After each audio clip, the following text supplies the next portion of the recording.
Hey everybody! Today we are hanging out in my backyard. I need to do some gardening and pull some weeds, and we are going to do that together as we chat a little bit about the last couple of weeks. It's been pretty insane. I know you guys have seen the media and everything that's going on toward police officers, and you may or may not know what's been going on toward their families, so we're going to chat about that as we do a little bit of gardening. Let's get started.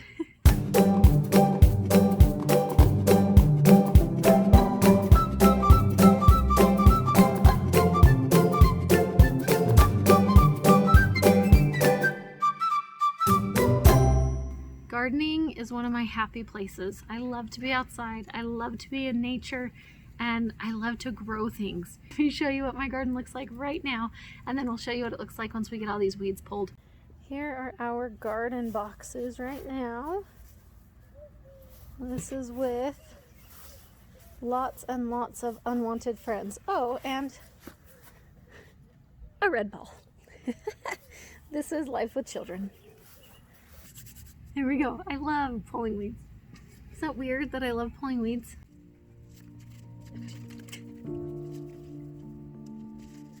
So as you all know, the last couple of weeks have been pretty intense. There's been riots and protests and so much anger. There's been a lot of hurt running around. My husband, being a police officer, has been dealing with a lot of that, a lot of anger being thrown his way, and a lot of things that he has never experienced before as an officer.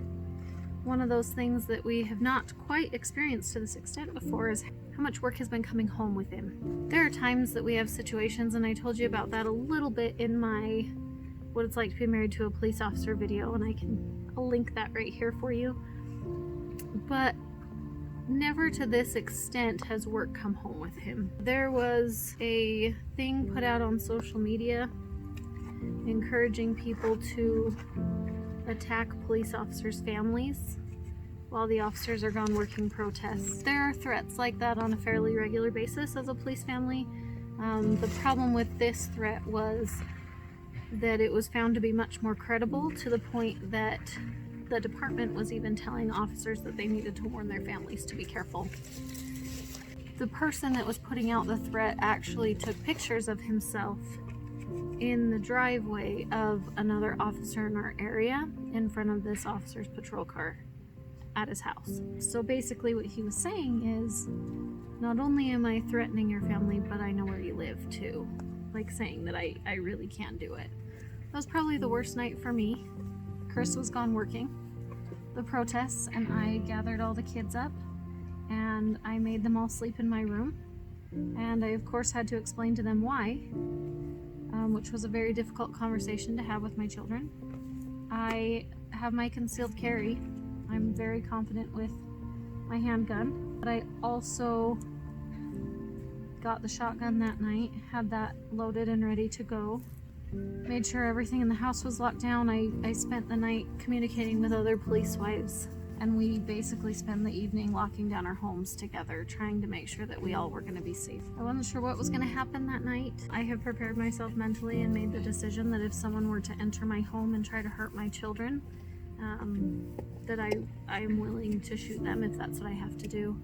And I've made that decision on a more vague level, like a what if level, but feeling that night like I was making the decision on a more real, like this is probably gonna happen tonight kind of level, was difficult. Thankfully, the local department had found this person and they were able to apprehend him, and he wasn't able to follow through on any of his threats. I think that our world is so divisive right now, and our world is so determined that if you're not on one side, you must be on the other side, if that makes sense. And why can't I be angry about mistreatment of people of color and still pro police officer, right? But the world wants us to be one side or the other. You can't be supportive of people of color and support your police. according to the media and according to the world. And I don't like that. I don't like that idea. I don't like that notion that we can't be more than one thing. Watching your husband struggle is hard, and talking to friends and hearing how their husbands are struggling and how much of an impact this whole situation is having on them. They didn't cause this hurt, and they're the good ones that are trying to remedy a lot of the hurt that those few bad officers have caused. And the ones that are out there legitimately trying to make this world a better place, and they're having things thrown at them, their lives threatened, and people are spray painting things like ACAB and F12 and screaming things like the only good cop is one with a bullet in the head, and just awful things like that, you know? And it makes you not want to go to work. You hear people in customer service talk all the time about how you don't want to go to work when all you have to deal with are Karens all day, and people yelling and screaming and telling you don't know how to do your job and that kind of stuff. Well, imagine that on an even higher scale, where they don't just want you to get fired, but they think you should be shot dead. And they have zero issue telling you that to your face. These police officers are dealing with, and they're human beings, and they have families to come home to. And it's been difficult to sit on the sideline and watch and listen to all of this crazy as a wife. I mean, I want my husband, the father of my children, to come home, you know?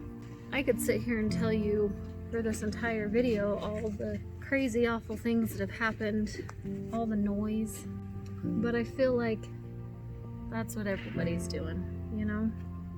There's so much noise, and so many people are so focused on getting their point across that they're forgetting that the people they're yelling at are also humans that have feelings. I want to take this time to remind you about the good. I've had so many people reach out to see how I'm handling, to see how Chris is handling. I've had people come to the door with notes for my husband to thank him for his service, and we've had neighbors bring cakes and cookies and dinners and root beer floats and so many different things to help us out. The first person that called and asked if they could bring us dinner, my initial reaction was no, we can handle this.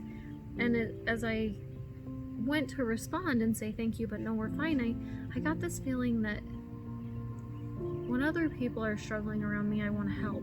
I realized that I'm struggling right now, and it's okay to allow others to help me, because just as I want them to allow me to help them, I need to allow them to help me too. I took a step back and I swallowed my pride a little bit, and I said yes.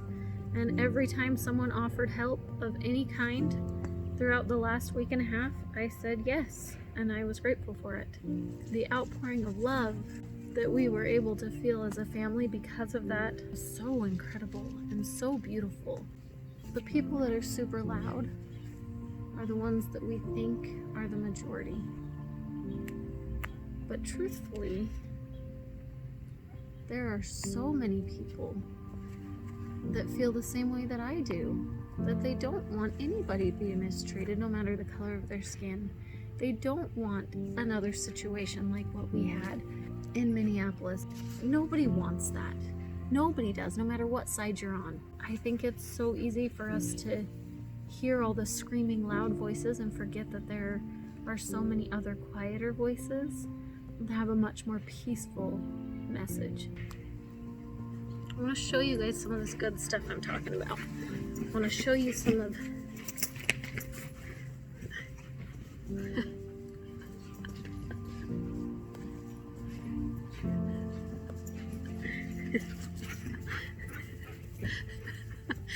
I want to show you some of this joy and this goodness that's happening in the world around us, despite the craziness that's so loud.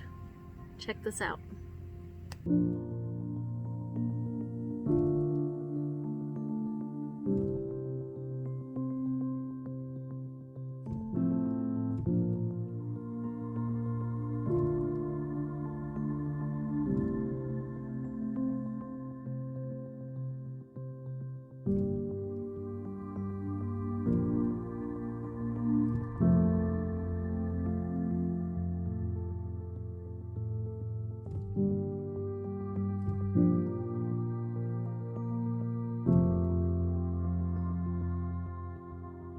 this point, I just want to remind you, be nice to each other.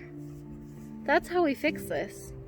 How do we fix racism? How do we fix anger toward police officers? How do we fix pretty much all the problems in the world? Be nice to each other. Be a good human. That's what it comes down to, truthfully. So, I love y'all. Have a fantastic day, everybody. That Otter Mama, signing out. Good news, I got the garden finished. Look at how good that looks. No more weeds. It's so pretty.